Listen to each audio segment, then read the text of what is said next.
All right, Garrett Johnston here with Mackenzie Hughes. Mackenzie, eighth year on the PGA Tour. How does it feel right now?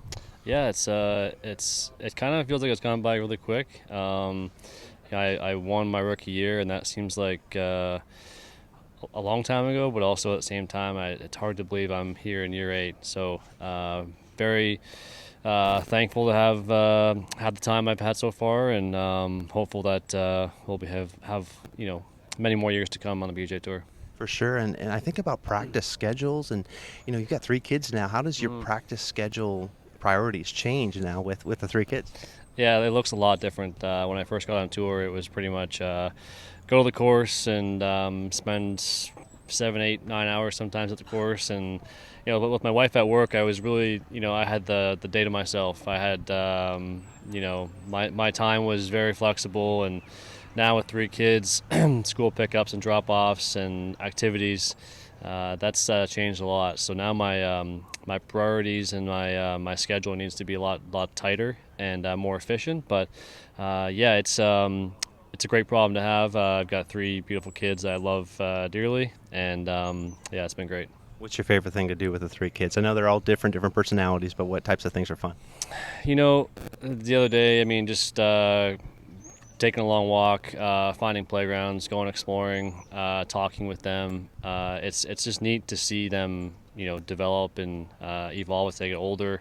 My oldest is very curious, lots of questions. How things work, and just talking to them and explaining those things. That's it's a lot of fun. You got to explain like why they can't watch certain movies, right? As well Yeah, too, I'd yeah, imagine. yeah. I mean, my oldest son, he's 6, and he loves to watch YouTube, and I have to explain to him that, like, you know, this is not something that we get to watch all the time, and it's really not real life. If I'm trying to explain to him that this is not really like um, it's not reality. He's got these kids playing these video games, and they're playing with their dad all day, and I'm like, this is not what we're gonna be like. Growing up, we're not gonna be playing video games all day, and but just like, trying to have those discussions. Like at one point he wanted to be a YouTuber, and I'm like, well, that's fine, but there's lots more things out there, and so just yeah, he's getting pretty smart though, so yeah, the questions are getting harder and harder, but yeah, it's been a lot of fun being a dad. I think that it's fun when they're at a tournament like this, and I can leave the golf course, and whether you've played poorly or great, it doesn't matter to them. So that's always a lot of fun to come home to, and yeah, it's been really nice. What's the hardest part? I know for me, I've got three young kids as well, and it's just hard to tell them no sometimes, or it's hard to, stand your ground on certain things. But what do you feel is the hardest part about being a dad? Well, yeah, I think that's like you said, you have to be able to say no sometimes, and uh, you have to enforce things, and that you have to be strict at times when you know that you're right, and that what you're saying is in their best interest, even though they're not so convinced, that they shouldn't have a giant bowl of ice cream right before bed. So like there's times where you have to be that guy, and it's not always fun, but it's the right thing to do, and it's in their best interest. So that can definitely be a challenging balance. Yeah, and think about younger kids. I think about when you were younger, growing up in Hamilton, cold climate. How did you keep your passion for golf and be able to practice during those younger days? Yeah, honestly, like when I was growing up in the winter, I didn't really play a lot in the winter. I would play other sports, hockey, basketball, just different sports to keep myself busy. So that was a big thing for me, was that I didn't burn out as a young kid trying to play golf all year round. I think that's something that helped me kind of maintain that hunger, if you will. Like when spring came around, the grass was starting to clear, and the snow was melting. I mean, it was like Christmas. You're like, oh, we're so close, and you can smell it, and you can smell spring, and you knew that golf was around the corner. And to me, that's really exciting, and still like some of my fondest memories in Canada are those first few days you get out on the course after the long winter, and you see the grass, and you hit a few shots, and you feel the turf, and so that's yeah, that's kind of for me, like growing up in Canada. That's kind of how I I felt like I managed it. Some guys were different, but for me, that was my route. And there's a lot of Canadians out here doing well. Corey Connors, a number of guys. I wanted to also ask you about the state of the game, PGA Tour right now, and I know you did a walk and talk with CBS, just mentioning how players sometimes have, at this day and age, have a warped sense of what their value is, what their worth is, and kind of how would you expound on that?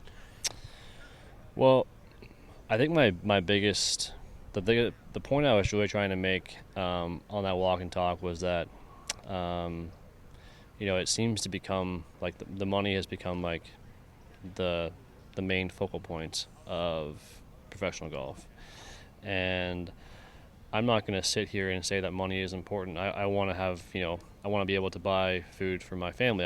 I mean, making a living is important no matter what you're doing. You want to be fairly compensated for what you do.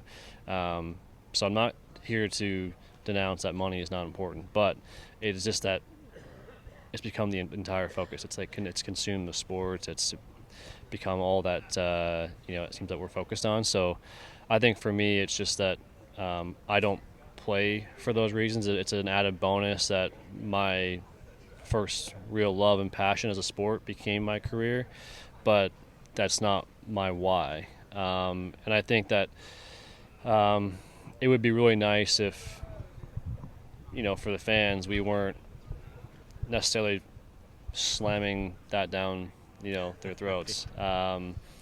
People don't really care. People don't care how much professional athletes make. They want to see great performances, and they want that to be the highlight and the focal point of why they're watching.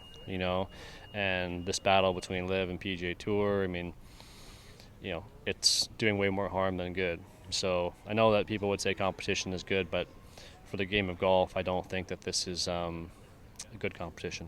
Right. And you've talked about pathways back. What does that look like for some of these guys? How will that look, and how have you kind of chalked that up, or what's kind of been your thought on that? Yeah, that is a question that I'm not qualified to answer. I mean, the pathway back will be decided by probably the top tier of the PGA Tour and the executives and Jay. But that is a really complicated answer because I know that there will be a large portion of the membership that wouldn't be in favor of that. But as a whole, I think it's what needs to happen. I just don't know how you make it happen. And the other point is, like, you probably only have. I mean, if it happens in next year or in 2 years, I mean, you don't have many guys with status remaining on LIV. So you're talking maybe 5, 6, 7 guys at most probably that have status. So to me, you could find a way to work those guys back in if they so choose. But the reality is they might not want to. I don't. There's not a guarantee those guys come back and play many events at all. But it would be nice if you played an event like Riviera with a ton of history and a great field, and if you added 5 or 6 of the best players in the world that are playing on LIV right now. The Cam Smiths and the DJs and the Roms. I mean, those guys, Brooks, should be playing with Rory and Scotty and those guys. So, I hope it happens, but I don't know how it happens. When you were talking about membership a second ago too, like, and how another question is, like, how do you compensate, accurately the guys that did stay? And I know there's SSG and there's different things that have kind of come to the forefront, but kind of what's your thought on that overall? Yeah, I think overall it's a positive thing for the tour, but the compensation and all that, it's a bit tricky. I don't know, it hasn't even rolled out to me. I don't know, who they're compensating and how they're compensating people, but I think any investment in the tour, signifies that there's some stability long term, which I think through the LIV emergence, there was some doubts there for a while.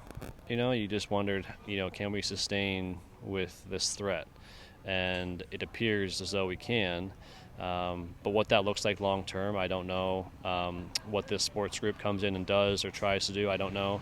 I probably know, as many details as you do. So it's all been fairly surface level stuff so far, and hopefully we'll find out more soon. Well, Mac, appreciate your time, and good luck here in the early part of the season. All right, appreciate it. Thank you.